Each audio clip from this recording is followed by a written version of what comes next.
Hey guys, welcome to Success Dilip. मैं दिलीप कुमार, स्वागत है आपका। इस वीडियो में बात करने वाले हैं आज की अमेजिंग अपॉर्चुनिटी के बारे में, जो कि वैकेंसी रिलीज की गई है एनसीसी लिमिटेड की तरफ से।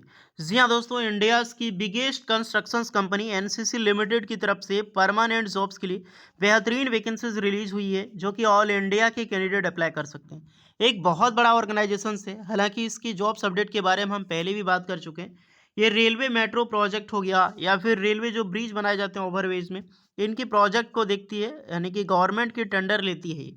चाहे बड़े बड़े एयरपोर्ट बनाना हो, एक्सप्रेसवे बनाना हो, मेट्रो लाइन बिछाना हो, रेलवे ट्रैक बिछाना हो, या फिर कोई भी बड़ी बिल्डिंग बनाना हो, जैसे कि एलएनटी काम करती है ना, एलएनटी आप समझ सकते हो।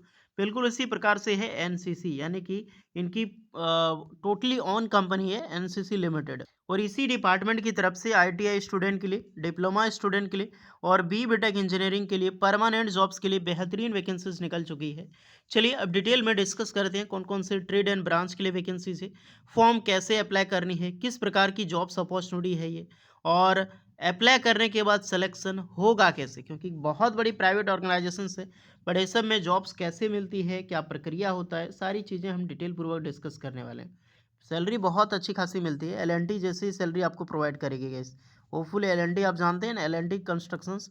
एलएनटी तो बहुत सारी डिवीजन है, बट एलएनटी कंस्ट्रक्शंस में भी आपको जॉब्स मिल जाती है। तो उसी प्रकार से एनसीसी लिमिटेड है। आगे बढ़ते हैं नोटिफिकेशंस की ओर। इससे पहले रिक्वेस्टेड होगी, चैनल पे न्यू हैं सब्सक्राइब जरूर करें, बेल आइकन को प्रेस करते हैं। साथ में जितने भी स्टूडेंट हैं, आप अपना ट्रेड, अपना ब्रांच हमें ज़रूर कमेंट करके बताएं। मान लीजिए कि अगर आप आईटीआई पास आउट है, जो भी आईटीआई स्टूडेंट है या फिर डिप्लोमा बीटेक स्टूडेंट है, तो आपको क्या करनी है, आईटीआई स्टूडेंट को अपना ट्रेड कमेंट करना है, बीटेक वालों को, डिप्लोमा वालों को अपना ब्रांच कमेंट करना है। आपके कमेंट के नीचे रिप्लाई मिल जाएगी कि आप एलिजिबल है अप्लाई करने के लिए या फिर एलिजिबल नहीं है। सो गाइज, इसकी ऑफिशियल नोटिफिकेशंस पब्लिश की गई है लिंक्डइन की तरफ से। एचआर डिपार्टमेंट की तरफ से रिक्रूटमेंट निकाली गई है।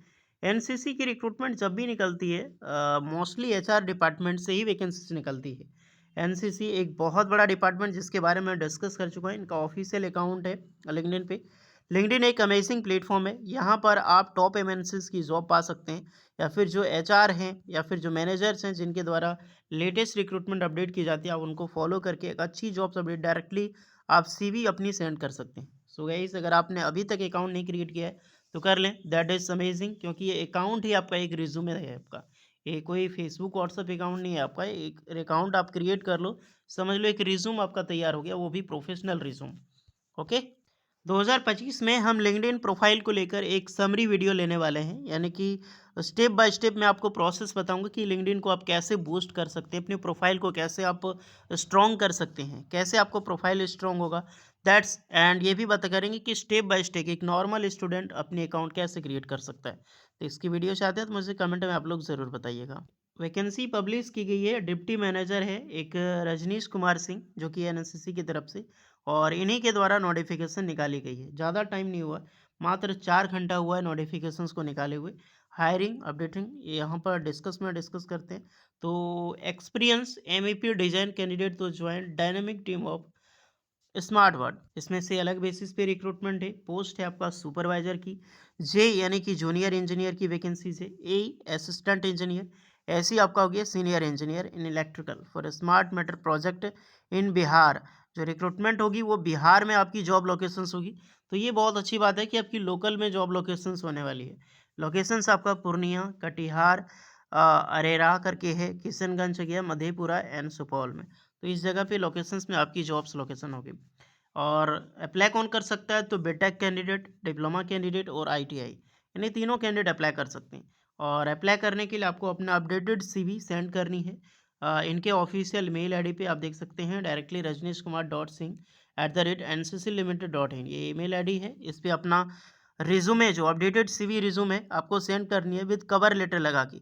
कवर लेटर आपको हमारी ऑफिशियल टेलीग्राम चैनल पे मिलेगी। तो सक्सेस दिलीप का टेलीग्राम चैनल का लिंक डिस्क्रिप्शन में पड़ी है, जाकर आप इसे विजिट करें, और वहीं से आप अपना आईटीआई स्टूडेंट, डिप्लोमा और बीटेक स्टूडेंट सबकी मिल जाएगी आपको वहाँ पे कवर लेटर। थोड़ी सी एडिटिंग करनी होगी, थोड़ी सी नोटिफिकेशंस को अगर देखें, job opening NCC limited contractual and permanent दोनों बेसिस पे वैकेंसीज है। कुछ पोस्टें आपको पहली कॉन्ट्रैक्ट होगी देन परमानेंट होगी, सीधी सी बात है। रेगुलर बेसिस पे पोजीशंस यहाँ पर सिमले माल मैंने बात कर चुका है किस किस लोकेशंस में आपकी जॉब मिलने वाली है, supervisor post JE AE and SE.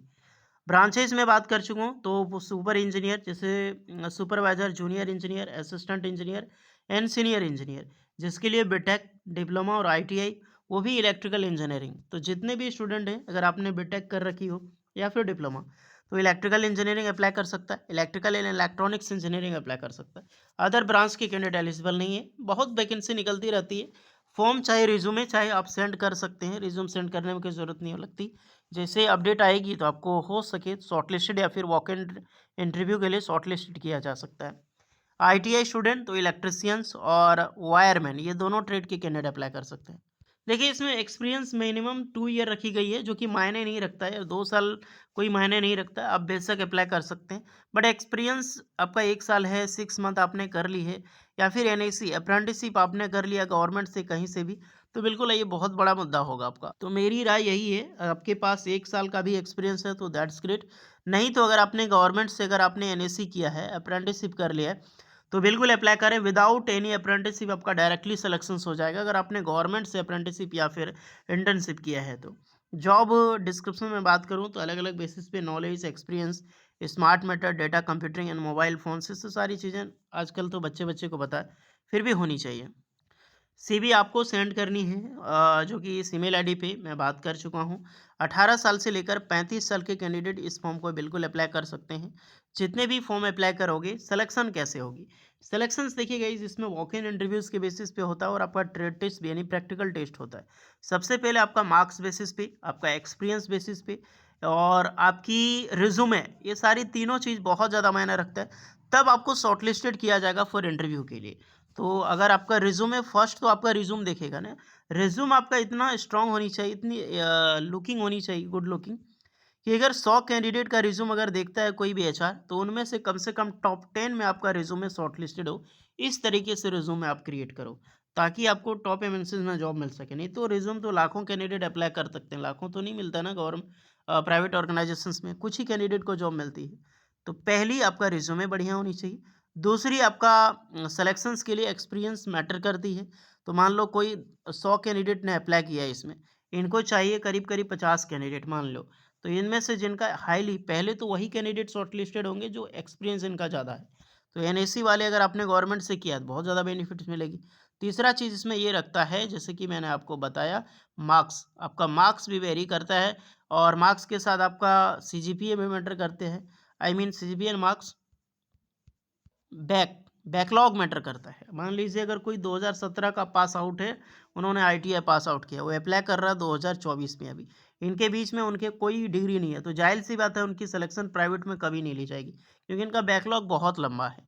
Okay, हाँ, अगर किन्हीं का पासिंग ईयर 2020 है, किन्हीं का 2024 है, मान लो मैं एक एग्जांपल बता रहा हूँ, किन्हीं का पासिंग ईयर 2020, किन्हीं का 2024 है, दोनों की मार्क्स सेम है, लेकिन सबसे पहले सिलेक्शन 2024 का होगा, बिकॉज इनका कोई बैकलॉग नहीं है।